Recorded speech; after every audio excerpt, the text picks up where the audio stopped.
Think you know everything about NASCAR? Go fast and turn left. A lot. Think again. NASCAR has a lot more weird than you might think. Crime, curses, pro athlete training programs, you name it. And we are going to dig into some of the sometimes shady, sometimes odd, and full-time weird world of NASCAR on today's episode of 5 Weird Things. Welcome to the channel. Now first, like, subscribe, share the channel. Now I grew up in a car guy family, and NASCAR was on the TV a lot throughout my childhood. In fact, the first big screen TV my mom ever bought for the house was because she wanted my dad to be able to watch NASCAR races on the big screen. All right, let's get into it. First, stuff we all need to know. NASCAR, or the National Association of Stock Car Auto Racing, is America's premier stock car racing series, where drivers rocket around oval tracks at 200 miles per hour in cars that vaguely resemble the ones you see in dealership ads, if those cars were stuffed with roll cages and pure adrenaline. Now, founded in 1948, NASCAR evolved from bootlegger roots into a multi-billion-dollar sport with national TV deals and fiercely loyal fans. The races are a mix of speed, strategy, and occasional bumper-to-bumper chaos. Drivers need the reflexes of fighter pilots and the patience of saints because drafting, tire strategy, and pit stops can matter just as much as the raw horsepower. And yes, it is mostly left turns, but don't let that fool you. It's more like a chess game being played at 200 miles an hour, with the ever-present possibility of fiery carnage. In short, NASCAR is high-speed drama with engine roars, tire smoke, and just enough chaos to keep everybody watching. Everybody got that? Good. Weird thing number 5. NASCAR pit crews train like pro athletes. Now, the pit crews may only be on camera for a few frantic seconds, but behind those sub-12-second pit stops is the kind of training usually reserved for NFL linebackers or Olympic sprinters. That's not an exaggeration. Many NASCAR pit crew members literally come from pro or college sports. In fact, teams now recruit ex-athletes like it's draft day, snapping up former football players, wrestlers, gymnasts, even track stars to handle everything from tire changes to jack duty. The reason? Pit stops are no longer about just getting it done, they're precision athletic performances. The tire changers, for example, they need explosive power, coordination, and the reflexes of a caffeinated cat. Crew members train like full-time athletes, weightlifting, agility drills, and reaction time exercises, even choreography. Yes, pit stops are now choreographed down to the millisecond. One false move, and it's not just a slower lap, it could lose the race.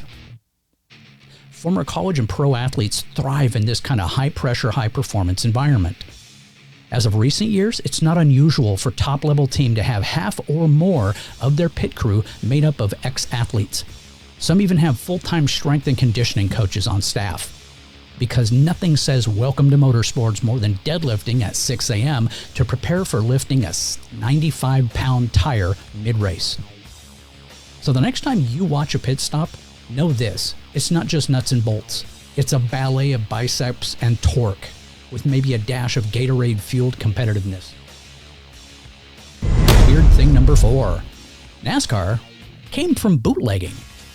Now, NASCAR's high-octane history is rooted not in racetracks, but in the back roads of the American South, specifically the moonshine trade. During Prohibition, 1920 to 1933, the U.S. government banned the production, sale, and transport of alcohol. Naturally, this led to a surge in underground distilleries. Bootleggers stepped up to meet the demand, transporting illegal liquor in souped-up cars designed to outrun law enforcement.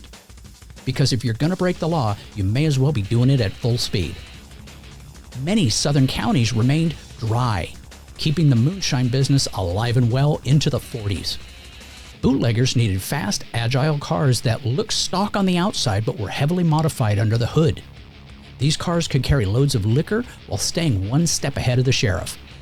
Eventually, the question rose, who had the fastest car and the best driving skills? Informal races sprang up in open fields, dirt tracks, and any space large enough to settle those debates. By the late 1940s, these underground competitors were drawing crowds and cash. Seeing potential in all this unregulated chaos, promoter Bill France Sr. organized the first official NASCAR, National Association for Stock Car Auto Racing, race in 1948, turning outlaw skills into a legitimate sport. So yes, NASCAR owes much of its legacy to the guys who once ran the revenuers with trunks full of shine. It's a uniquely American origin story, equal parts rebellion, ingenuity, and the undeniable urge to go fast, even if the law suggests otherwise. Weird thing number 3. The so-called Talladega curse is serious mojo for a lot of NASCAR people. The Talladega curse has loomed over Alabama's Talladega Superspeedway since it opened in 1969, and to some, it's as real a curse as lug nuts and turn left. Legend has it that the track is built on sacred Native American land, complete with tales of a chief falling off of his horse in a deadly ritual mid-track. Add in a few decades of bizarre accidents, freak mechanical failures, and career-derailing crashes, and suddenly that curse feels more like a pit stop tradition. Believers point to an unsettling number of oddities. Bobby Isaac walking away mid-race because a voice told him to get out of the car. Drivers running out of fuel with full tanks.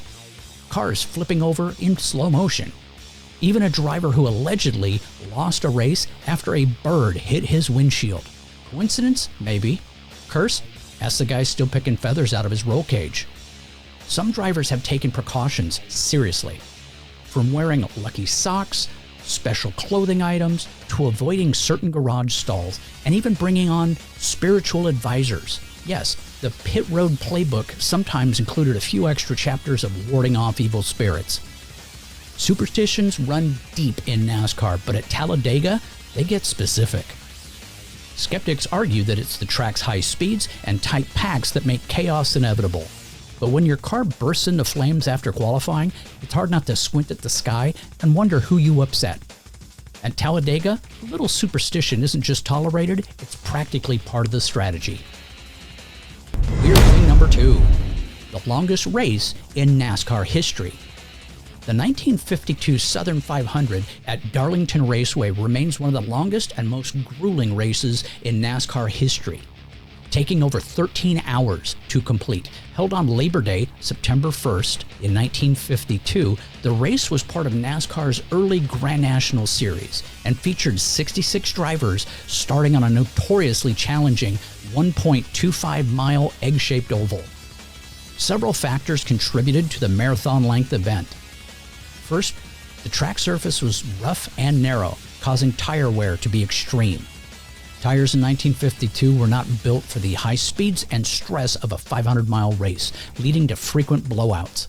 Second, multiple accidents slowed the race dramatically. Of the 66 cars that started, nearly 45 were involved in crashes or dropped out due to mechanical failure. Yellow flag laps were long, and safety protocols were primitive by modern standards, leading to extended delays for debris cleanup and vehicle removal. The intense heat also played a role, with temperatures soaring above 90 degrees, affecting both driver stamina and engine performance. We're not just talking about heat, we're talking about humidity. So by the end of the day, the field had been whittled down significantly and survival mattered more than speed. Fonty Flock emerged as the winner, piloting his Hudson Hornet to victory. He led 255 of the 400 laps and endured both the punishing track and relentless conditions. His victory came after 13 hours, 5 minutes, and 6 seconds, an astonishing feat of endurance in stock car racing history. The 1952 Southern 500 stands as a brutal reminder of NASCAR's rugged early years, when finishing was sometimes the achievement in itself. And finally, weird thing number 1. What a NASCAR race does to the driver's body. A NASCAR race might look like a high-speed joyride from the stands, but inside the car, it's basically a rolling sauna with a steering wheel. Temperatures in the cockpit can exceed 130 degrees Fahrenheit, hotter than most saunas and definitely not bring your own towels.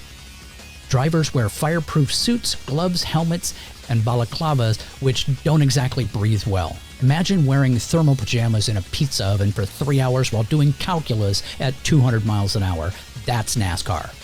Dehydration is a constant threat. Drivers can lose 5 to 10 pounds of water weight in a single race. And no, it's not a trendy weight loss plan. With heart rates averaging 120 to 160 beats per minute, the physical stress is comparable to marathon running, if the marathon included the risk of being turned into a fiery pinball at any moment. Mental fatigue is just as brutal. After hours of intense focus, even blinking feels risky. One wrong move, and it's fender-flavored disaster. Heat exhaustion can lead to slower reaction times, nausea, even hallucinations. Just what you want when you're traveling faster than most small aircraft on land. Drivers train like elite athletes off the track, but once that green flag drops, they're locked into a mental and physical pressure cooker. So the next time someone says NASCAR drivers just turn left, remind them it's more like turn left while you're melting. Honestly, it's amazing they don't just lie down on the pit road after the race and cry. And probably some do. I wouldn't blame them. Well, that's it for today's episode. I hope you liked it, and I hope it made you want to watch some NASCAR. At least just watch Talladega races, just in case. Do me a favor, watch a few more of my videos. I would greatly appreciate it. Take care. Have yourself a great day.